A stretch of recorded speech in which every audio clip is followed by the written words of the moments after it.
Everyone, I'm Dr. Elizabeth Snyder, and I'm here with Dr. Julie Galvin, and we are back to talk about the next chapter in the Untangled series, which is called Harnessing Emotions. And this is probably my favorite chapter in the book. I'm really passionate about this idea of emotions and the teenage girls and how to work through it with them, how to get them to develop really healthy emotional strategies, skills for being future adults, right? So this is one of my favorite chapters. What about you, Dr. Galvin? I agree. I think it really captures like the hallmark of what we think about when we think of teens and strong emotions and up and down and changing throughout the day, even the morning, right before they go to school, we can see highs and lows. And I think it does a nice job of explaining why that's happening and that it's normal. Yeah, absolutely. Right. The highs and lows, the variations, right? I think this really gets to the heart of what we think about when we think of adolescence sometimes. And, she does a great job right at the beginning of explaining a little bit about why the teenagers might feel this way. Yeah, I think, a lot of us equate it to being hormonal. And I think a lot of us, even us therapists, talk about it in those terms. But she does this great job of really explaining it as a developmental stage that kids age 6 to 11 are in a phase called latency, where things are kind of slowed down. They've developed some nice coping skills. We see them much calmer, dealing with the emotional ups and downs better.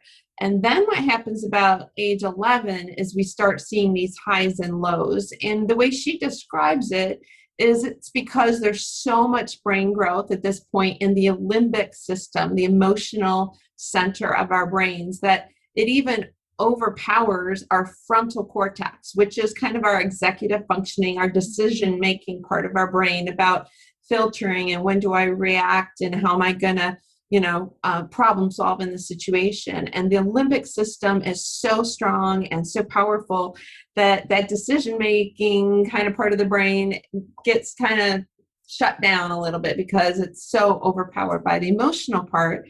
And then kids are just on this reactive roller coaster all day long. So the highs and lows and the emotions are really intense. And so I think she just does a nice job of reframing our understanding about why it's happening to both boys and girls and how to handle it.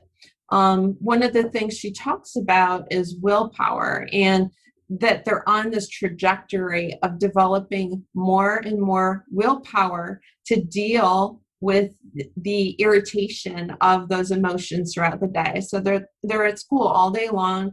There's all this intense emotion going on, and they try to keep a cap on it and try to navigate it, but it's more taxing to them. They have less energy than we do as adults to deal with it. So when they come home to us, that's when it all kind of comes out. And she helps us understand like that's normal. And she talks about how we can be there for them and help continue to grow that willpower so that by the time they reach, early adulthood, they have the willpower to manage it throughout the day. And one of the things she talks about is what we can do as parents is validating emotions. And I know you really like this concept too, Dr. Snyder. Yes, validating emotions is probably right. If I could make a t-shirt, right, or a bumper sticker, I think it would just say validate emotions, right? It is so important and so easy to forget to do, especially as parents, right? Doing a million things every day, right? Organizing like soccer practice, getting them to school, having them do projects, you've got your own work things, maybe you've got a marriage or a significant other that you're working on too, your own hobbies. It is so easy to get on autopilot and just focus on the next task, that when your teenage daughter comes to you and starts to talk about something that might seem trivial, right, as an adult, right, like maybe like a small math quiz or a mishap, with a crush at school, it's so easy to say something like, oh, it's okay, or don't worry about it, right, like it'll be fine, just go do this, we've got to get to soccer practice, or things like that.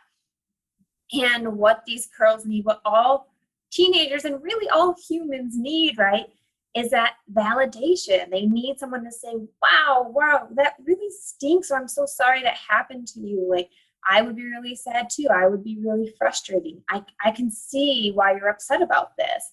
And just those few minutes, that small dedicated conversation to validating those emotions, whatever they're feeling, however trivial it may seem, is so, so powerful to these teens developing healthy emotional strategies and skills, and developing into adults who can handle these emotions. Because you're right, when you talked about the brain, they feel these emotions really strongly, more so than adults feel them, because of how their brain is developing at this time. So it is really important to remember that these emotions are real for them, and that they just are looking for validation. They want to be understood and to feel like they're okay, to feel like they're not going crazy, right? She talks about that in the book too. They want to just feel secure in knowing that what they're going through is normal. And in most cases, it is. Right. I do. She did a really nice job of saying that most of these teen girls feel at some point that they are going crazy and losing their minds because of the ups and downs of these emotions and the strength of them. And I think, like what you're saying, like that validation of the emotion of saying this is normal, and not feeling like you have to dismiss the feeling, not feeling like you have to offer a solution. And I think that's true for any age, even as adult to an adult. It's not that you're sharing stuff with somebody just to get an answer. The idea of venting is so therapeutic. That's what we're looking for a lot of times. I think she also does a nice job of talking about venting versus complaining. Yes. I don't know if you want to talk about that for a minute too, and about the difference and how one is healthier than the other. Yes. And I think it gets like, even when we think about, like couples therapy or different relationships, coworkers, siblings, friends, right? This key phrase that I think kind of gets thrown out there sometimes in pop culture is, do you want me to solve it for you? Or do you just want me to listen? And I think back, there's that kind of viral video of the woman, with the nail in her head. And she's like, I don't need you to solve it. I just need you to listen. And I always think about that, right? And that's kind of what your teenage girls need to develop too. Sometimes we just want someone to listen, and sometimes they need your help. And they're not quite developmentally there yet to maybe communicate which one they need. And so it's up to us as parents, right, to kind of say, do you want me to help you solve this, or do you just, want me to listen? And teaching them by example that, asking those questions so they can start to develop the skill to kind of identify that on their own. Like, I just need someone to listen right now, or I have a problem and I need help, right? That difference, you're right, between venting, just needing someone to listen, and complaining, like, I have an issue that needs to be solved and I might not know how to solve it yet. Mm-hmm. She does a nice job too of talking about the power of putting emotions into words. And we already know girls tend to do that, but we can teach them by our conversations how to talk about those feelings. And she does a great job explaining how boys, just culturally, by the way we raise them, kind of discourage processing emotions, and that it can be construed as being too effeminate and then discouraged within male culture, or our willingness to help boys process those emotions. So she does a great job of talking about how this venting and validation of emotions and putting emotions into words can be helpful for both boys and girls. Absolutely right. I know this book is about teenage girls. That's kind of the focus on it, but so many of these things work for both our sons and our daughters, right? Validating emotions is true, whichever gender you identify as, right? And I think it's so important to practice this, not only with our children, but with everyone around us, right? Validating emotions, such an important concept. And I love that she talks about it in this book. Yeah.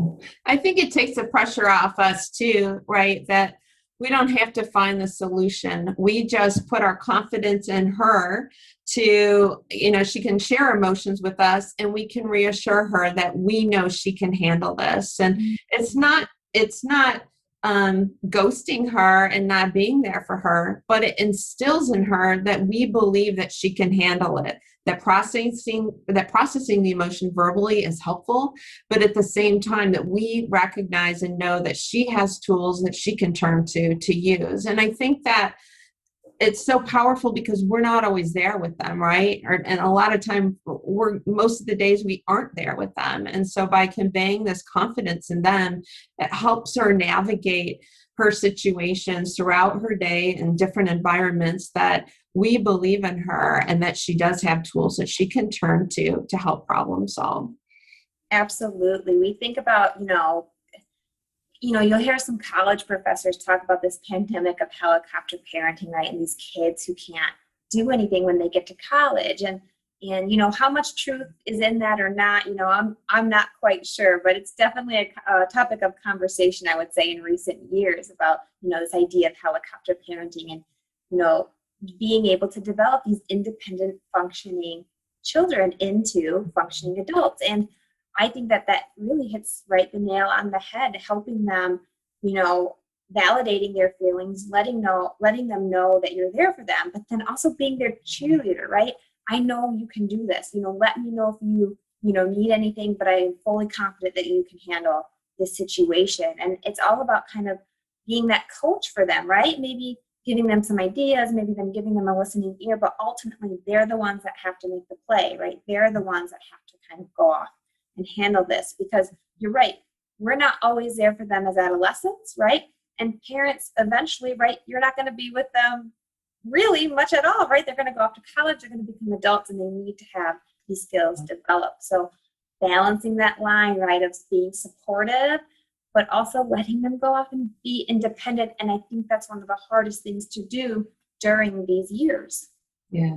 She does, talk about how digital technology and access to it has changed this a little bit, and the issue or the dilemma of the accidental helicopter parent, because they have access to us digitally. And so I think she does a great job of addressing that, to be like, yes, we can respond. We don't have to be there constantly the second that our phone pings or whatever, but we let them know that, we validate again their emotion, even if it's digitally, and let them know that we know they can figure it out. We love you. Let us know how it works out. So again, that tendency to become a helicopter parent, even if we didn't mean to be, that how do we help them again navigate those situations when we're not there with them, and just instilling that confidence in them that they can problem solve. Yes. And, one of my favorite analogies to use with parenting is, it's kind of like a pendulum. When you notice yourself swinging too far into helicopter parent mode, you start to swing the other way, and you're probably never going to hit dead center, right? But I think it's all about that awareness and catching yourself if you're going too far and kind of pushing yourself in the other direction, and just trying to keep the pendulum close to the middle as much as you can, knowing that you're probably never going to hit the mark, and that's okay, right? Because we don't have to be perfect to be parents, right? But I think we still can use books like this and, ideas like you're talking about to really try and do the best we can for our teenage girls. That's great. You're so right. It's about doing our best, and being mindful of how we're interacting with our teens, but also forgiving ourselves for our mistakes, learning from them, and trying to do better the next time it comes up. Absolutely. So yes, one of the best chapters in the book, I think, right? Emotions are so important. And next week, I think we're going to be talking about dealing with authority, right? And maybe problems with some other adults. So that will be an interesting chapter as well. I think so too. I think we're moving through adolescence, right? As we go through these chapters. So we're kind of moving out of early adolescence and moving into that middle adolescence, where they're going to be confronting authority. And it is called Contending with Adult Authority. So we'll be reading that ourselves this next week and preparing to come back and talk with you all. We hope you read chapter 4 along with us, and we encourage you to like and follow us and share comments and questions on the series. And we'd love to engage with you as our audience. So thank you for being on this journey with us. Yeah, and don't forget to check out our blog too, which will have lots of information and resources attached to it. And we will see you next week. Take care.